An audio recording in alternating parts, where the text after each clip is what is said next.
Hello tout le monde, j'espère que vous allez bien. Dans cette vidéo, je vais vous apprendre à faire un plan de coupe. Alors, qu'est-ce qu'un plan de coupe? Vous allez tout voir dans la vidéo. Vous allez bien évidemment apprendre, donc, qu'est-ce qu'un plan de coupe, premièrement. Ensuite, vous allez aussi apprendre à quoi sert un plan de coupe.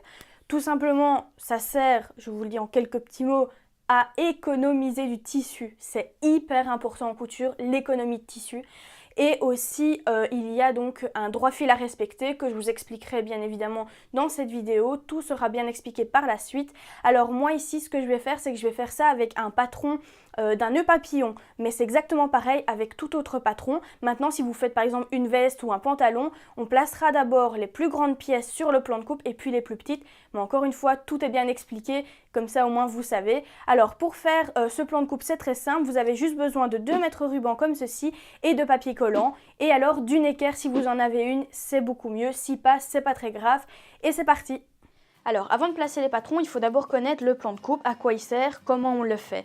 Donc ici, on est sur deux côtés. Donc vous voyez, on a 2 mètres ruban. Donc pour faire un plan de coupe, il en faut 2.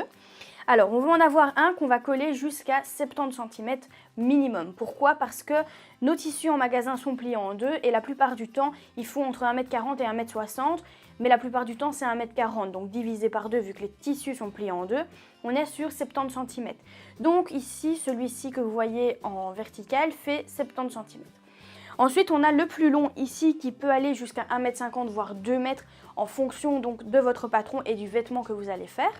Donc ici, nous, on est sur un nœud papillon, donc on ne va pas avoir beaucoup de tissu à acheter. Alors, ce mètre ruban-ci que vous voyez d'une couleur unie représente également la lisière de votre tissu.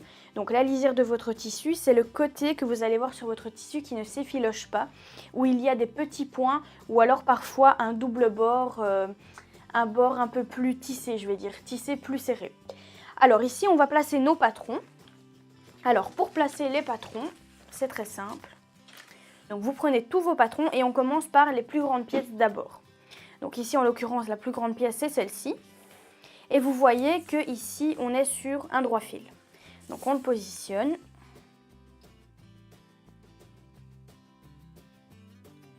On le positionne correctement. Et avec un 3e mètre ruban ou alors une grande latte si vous avez une grande latte chez vous, on va mesurer. Donc ici moi je suis sur une latte de 50 cm. Donc je vais mesurer pour voir si mon droit fil est au bon endroit. Pour qu'il soit au bon endroit, il faut qu'il soit parallèle à ma lisière, donc parallèle au droit fil, vu que la lisière est le droit fil de votre tissu. Donc je le mets et je regarde si je suis bien mise. Donc je suis bien à 42 cm, donc c'est bon. Donc mon droit fil est bien mis, ça veut dire que mon tissu est bien placé. Alors seconde chose, ici vous voyez c'est écrit, donc je vais le redéplacer. Une fois en tissu double, donc j'ai mis entre parenthèses 2 morceaux. Pourquoi? Parce qu'un tissu double, donc c'est comme je vous ai expliqué, il est plié en deux. Et on va mettre donc notre contour cou dessus et le couper une fois, mais on va obtenir 2 morceaux. Vu qu'il est en double, on va obtenir un premier morceau au-dessus et le second en dessous. Donc ça c'est très important de bien connaître la différence entre tissu simple et tissu double. Donc pour vous expliquer la différence, le tissu simple, donc ici vous voyez, une fois en tissu simple, donc un seul morceau, on va quand même le placer sur notre plan de coupe, même si notre tissu est plié en deux, vous n'avez pas le choix. Quand vous achetez un tissu comme ça qui est enroulé, vous êtes obligé donc d'acheter le tissu en double. Donc vous allez quand même le placer ici. Donc on essaye toujours, quand on fait un plan de coupe, d'être le plus économique possible. C'est pour ça qu'on fait un plan de coupe, pour pas acheter, par exemple, ici vous allez voir, il y en a, ils vont dire « Ah oui, j'ai besoin de 50 cm pour un nœud papillon », alors qu'au final, vous allez peut-être avoir besoin de même pas 20 cm. Donc là, je place mon premier, je regarde si mon droit fil est bon. Donc je mesure au-dessus du droit fil, je suis à 16,5. Et je mesure là, plus bas, et je suis également à 16,5. Donc je suis bien. Et je fais pareil en fait, pour le reste de mes patrons. Donc je ne vais pas venir le placer au-dessus. Pourquoi? Parce que j'ai encore plein de place sur le côté. J'ai encore de la place jusqu'à 70 cm. Donc je viens tout simplement le poser à côté. Donc moi je sais que là voilà il est bien mis, mais vous faites pareil, on recommence la même opération. Vous mesurez à partir de votre droit fil jusqu'à votre lisière. Et ensuite, on place le dernier patron. Alors, on place toujours les petites pièces en dernier. Pourquoi? Parce qu'en fait, si par exemple, vous avez une manche, donc vous devez imaginer donc, le patron d'une manche ici, plus ou moins, vous allez avoir des coins qui vont être vides, qui vont rester vides.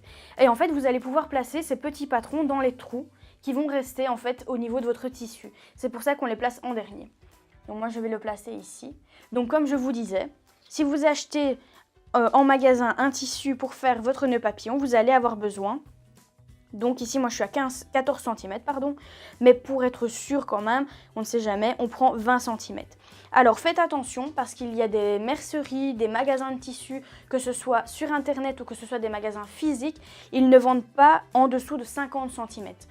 Donc à ce moment-là, si le tissu vous plaît vraiment, vous n'aurez pas le choix d'acheter au minimum 50 cm. Et il y en a d'autres, ce sera 20 cm, mais ça dépend donc de la politique du magasin. Donc une fois que vous avez fait votre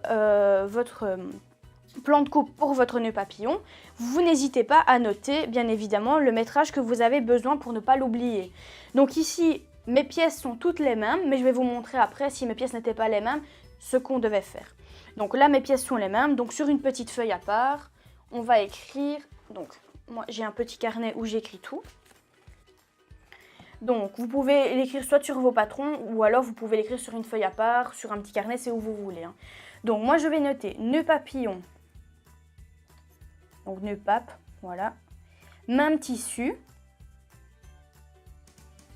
Il me faudra donc 20 cm du tissu, donc de mon choix que je trouverai en magasin.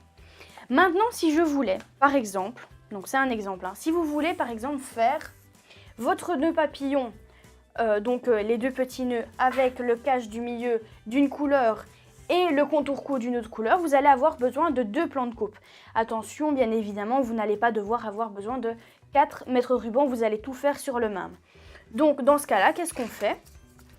On place d'abord donc notre contour cou. Alors pour le contour cou, si on voulait le faire d'une seule couleur, on n'aurait eu besoin que de 10 cm de tissu. Donc à ce moment-là, on note, donc on fait une ligne, hop, on note nœud pape. Alors tissu, contour, cou, et là on met donc 10 cm de tissu. Et si on veut faire, donc comme je vous ai dit, ça d'une couleur et le nœud papillon d'une autre, on retire notre contour cou. Donc notre plan de coupe est vierge, on n'a rien et on replace ceci. Donc pour cela, on aurait eu besoin de 15 cm. Donc pour le tissu par exemple, on va dire un motif. Tissu, nœud, motif. On aurait eu besoin de 15 cm. Voilà, donc ça c'est pour faire 2 plans de coupe différents. Donc voilà. Donc là, on est sur 2 plans de coupe différents. Un où on a besoin de tout le même tissu et le second où on a 2 tissus différents. Donc en fait, vous faites un plan de coupe pour chaque tissu. C'est simplement ça. Chaque tissu différent, vous faites un plan de coupe. Alors voilà, j'espère que cette petite vidéo vous a plu. Elle était quand même remplie de conseils et ça vous permet en plus de ça d'économiser du tissu en respectant correctement le droit fil. C'est hyper important en couture donc de respecter le droit fil, que ce soit sur votre plan de coupe ou sur votre tissu.